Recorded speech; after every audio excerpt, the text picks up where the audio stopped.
Today I will introduce you to the Linux terminal and show you some of its basic functionalities.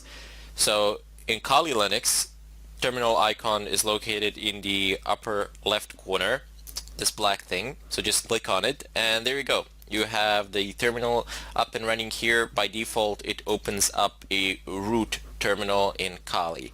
So if you want to, usually people want to configure it, but if you don't want to configure anything else, this is perfectly fine. You don't actually need to do anything else.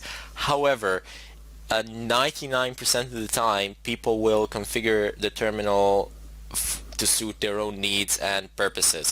For example, I will almost always increase the font size so that it is clear and visible and that I have a better overview of what I am doing at the moment.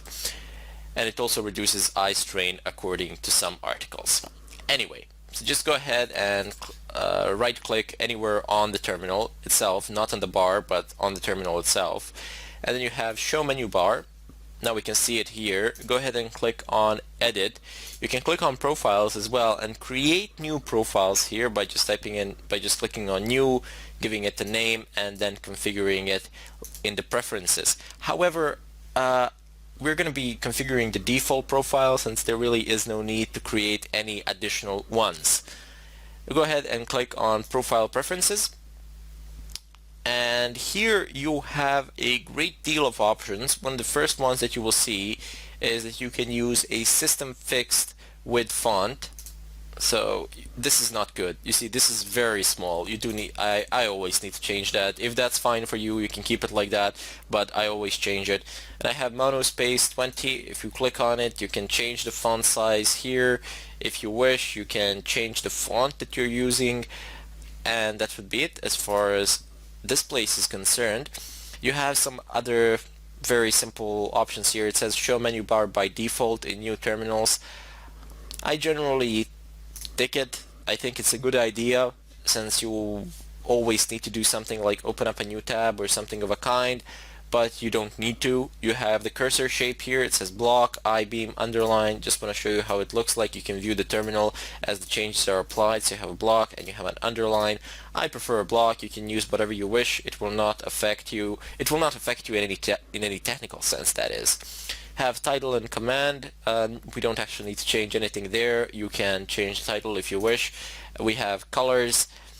So I think that this color scheme is appropriate and fitting for me, but you can change it any way you like. You can customize it to the point of extreme.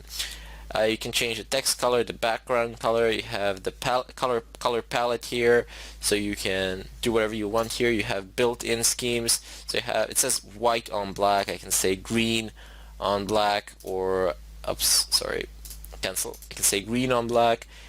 Does it have blue on black? Nope. Black. Oh, this one's bad. I wouldn't be able to work on this one.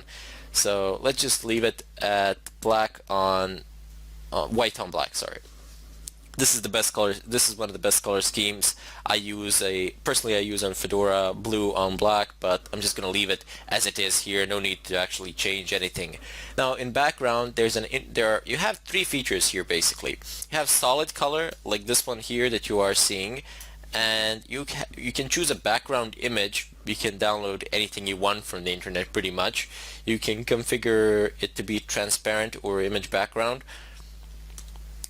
And also you have the ability to have a fully transparent background. And if you click on transparent background, it's pretty much the same as having a background image, except in this case, excellent, I'm just going to configure it to transparency levels, and that's pretty good. Except in this case, your background image will be your desktop image pretty much, depending on where your terminal is. In scrolling, there's an important feature here. It's scroll back. So you don't want to have 512 lines. You want to go ahead and click on unlimited unless you're severely limited in terms of RAM and unless you're typing in a large amount of commands or something of a kind. But in any case, it's better to have unlimited, especially in not only in environments such as these, but rather instead in cases such as these. You don't need to do anything here in terms of compatibility. I'm just going to go ahead and close this, and I have selected a transparent background. And you see this only works for a desktop image. It doesn't actually show icons or anything of a kind. If I open up my web browser, it's not going to show it in the background. It's still going to keep the desktop background image, so the desktop wallpaper, should you wish to call it so. There's a slight delay when it goes about in the update, but it's fine. Doesn't bother us in the slightest bit. Maybe I will change this later on during the tutorial, see how I like it, but I just wanted to give you an option so you can do whatever you want with it. In any case, you can go ahead and click on File and Open Tab. I'm just going to go ahead and open myself 4 tabs, 3 new ones and 1 that I already had. So here you can switch in between them. It's very nice. There are no complications. For example, if I press open up a new terminal, I gotta click here and then I gotta click here, and usually you're gonna have, I'm just gonna show you what it's like to have 4 of them. So yeah, this is not actually manageable, especially because you don't know what you are doing on which terminal. People sometimes split their screens into terminals.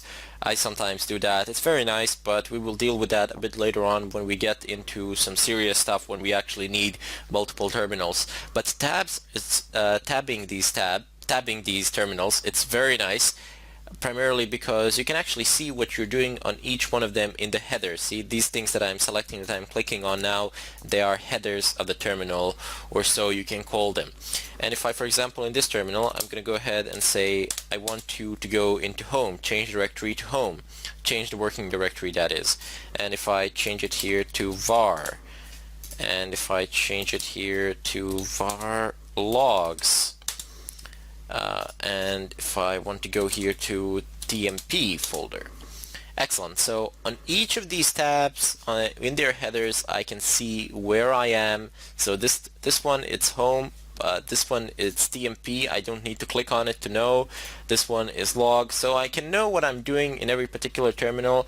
And even though you can have a program running or something like that, it's still going to write it out in the header, and you're going to get some extra information there. It's very nice, very useful, and it's going to help you out a lot as we progress through this course and as we get into more complicated stuff. Anyway, I just want to introduce you to the Linux terminal. We have done some work with it before during the installation of VirtualBox and VirtualBox guest editions, but basically there I've just given you the command, and you're gonna basically just rewrite it or copy paste it, and that's going to be it. But here I will, in the follow-up tutorial actually, I will start explaining the fundamental Linux terminal commands, the most common ones, the basic ones, and there you will be able to see the logic of things and how this Linux terminal works and functions, because once you actually learn that, it gives you a huge amount of power. All the power of an operating system rests on its terminal, because it's a direct interface to the kernel of the system, and it's a lot faster than the graphical interface. Now, one more keynote that I would like to make here.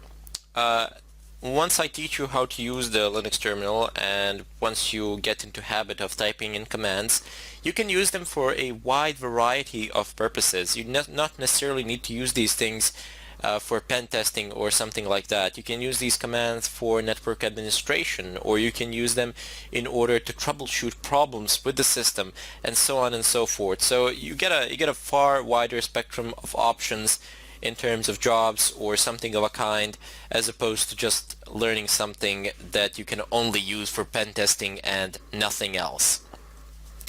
In any case, I bid you farewell, and I hope to see you in the next tutorial.